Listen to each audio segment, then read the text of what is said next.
सभी BMS first year के students का मेरे चैनल प्रांशी आयुर्वेदाला में हार्दिक स्वागत है।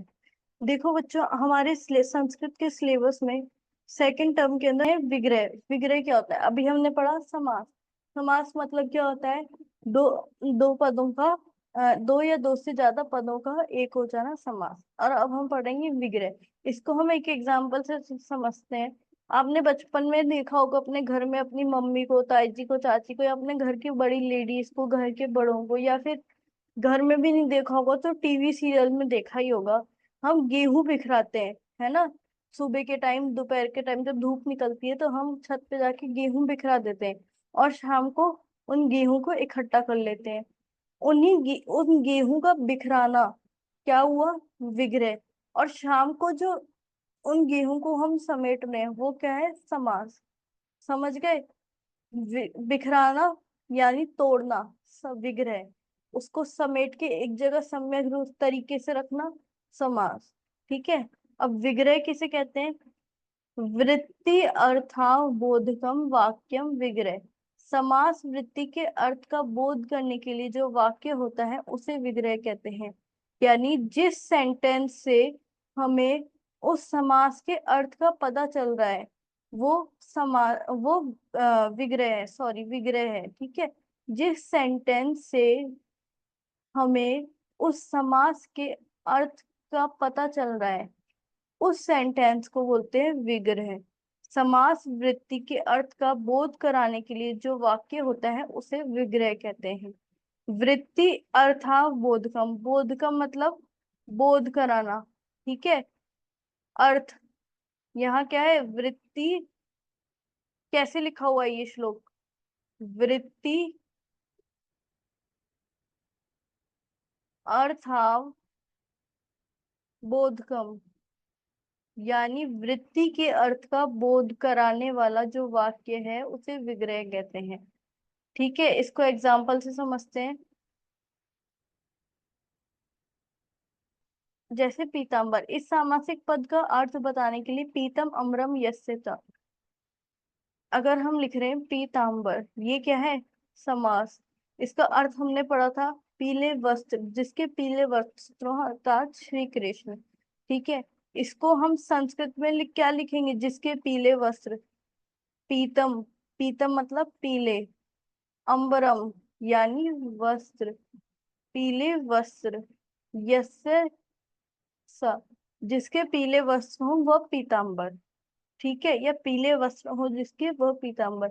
तो ये सेंटेंस क्या है? ये सेंटेंस इस समास के अर्थ का बोध करा रहा है ना। तो ये क्या हुआ? विग्रह है। ठीक है। ये तो बात हुई वो जो हमको लिखनी है। अब अगर हम नॉर्मल लैंग्वेज में कहें कि विग्रह क्या है, जो समास है उसको तोड़ दो। उसको तोड़ के क्या होगा? उसका अर्थ पता चल जाएगा। हाँ, ये इसका अर्थ है। पीत प्लस अंबर, पीतांबर। ठीक है। ये इसका अर्थ है कि पीले जिसके वस्त्र हो, तो वो क्या हो जाएगा? विग्रह। एक ही बात हुई, जो इस सेंटेंस में लिखी है वो भी, और जो मैंने नॉर्मल वे में कही है वो भी। ठीक है। अब आगे चलते हैं।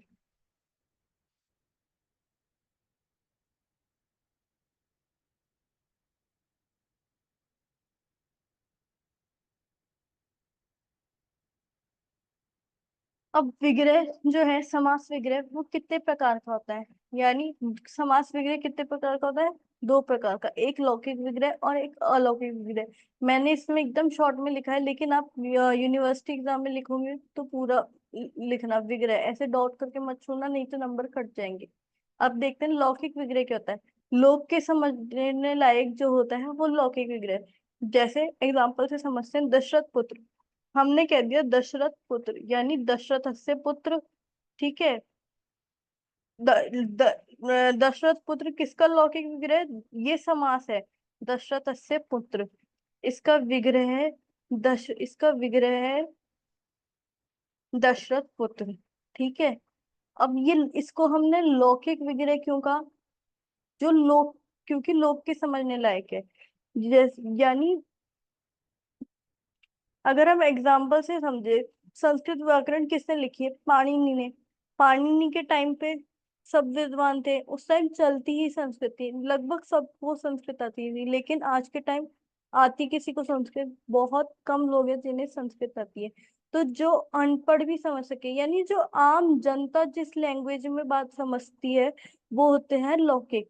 और जो पढ़े लिखे, जो आम जनता नहीं समझे, अभी हम मेडिकल लैंग्वेज पढ़ रहे हैं, ठीक है, हम बोल रहे हैं अर्श, या हम बोल अर्श को क्या कहते हैं, पाइल्स, हम बोल रहे हैं इसके अर्श हो गया है, कोई समझेगा नहीं, लेकिन हम कहेंगे पाइल्स हो गया है, तो लोग समझ जाएंगे, क्योंकि अब पाइल वर्ड बहुत कॉमन हो गया है। ऐसे ही अगर हम,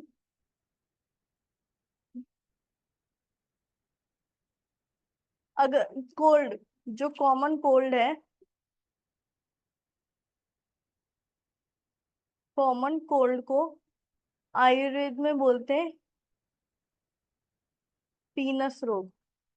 लेकिन अगर हम किसी आम आदमी को बोलेंगे पीनस रोग हो गया है इसको, तो वो समझेगा कि कॉमन कोल्ड हो गया है? नहीं, उसको यही बोलना पड़ेगा कि जुकाम हो गया है भाई साहब, है ना। तो जो आम जनता समझ सके वो होता है लौकिक विग्रह।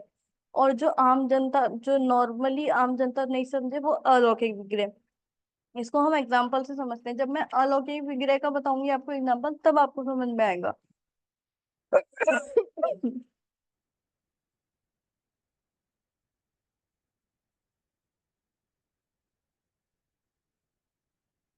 अब अलौकिक विग्रह क्या होता है? जो व्याकरण शास्त्र की प्रक्रिया दर्शाने हेतु, अर्थात शास्त्रीय प्रक्रिया के लिए विग्रह होता है, उसे अलौकिक विग्रह कहते हैं। जैसे दशरथ झस पुत्र सु, दशरथ पुत्र, ये अभी अब मैंने इसको पढ़ा, ये लिखा हुआ आप पढ़ रहे हो, आपको कुछ समझ में आ रहा है? नहीं आ रहा, लेकिन इस पे थोड़ा सा ध्यान देना, मैं समझाती हूँ। जो हम बोलते हैं विभक्ति,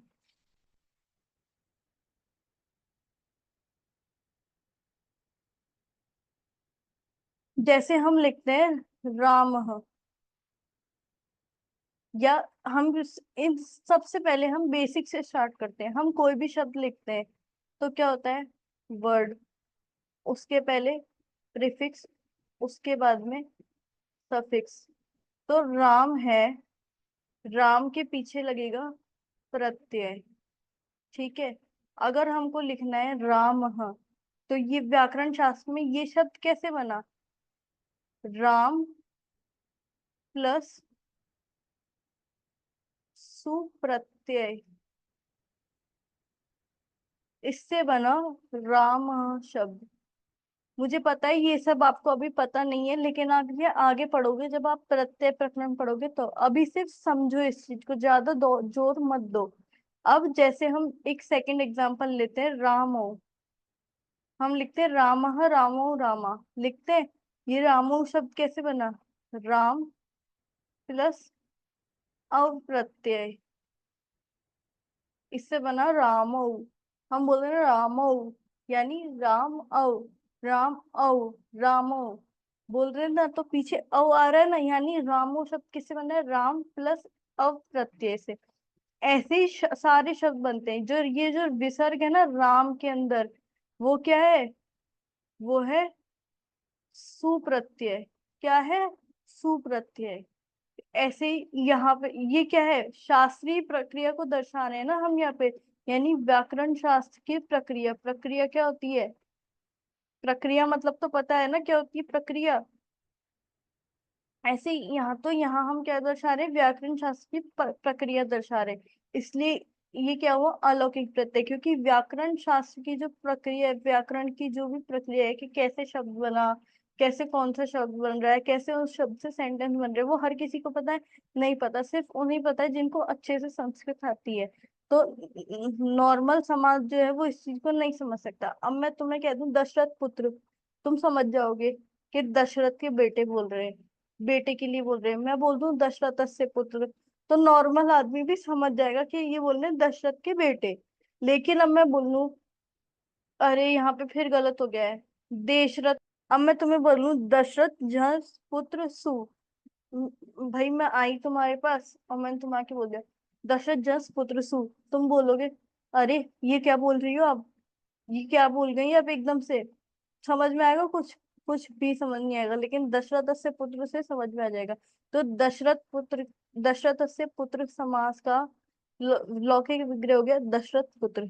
लेकिन अगर हम दशरथ से पुत्र का अलौकिक विग्रह करेंगे तो क्या होगा? दशरथ हस पुत्र सु। इसका मतलब क्या है? अगर हमें दशरथ से लिखना है तो ये शब्द कैसे बनेगा? दशरथ, क्या हो गया? वर्ड हो गया दशरथ, इसमें सफिक्स लगेगा झ प्रत्यय, और इससे बनेगा दशरथ अस्य। फिर आई बात पुत्र।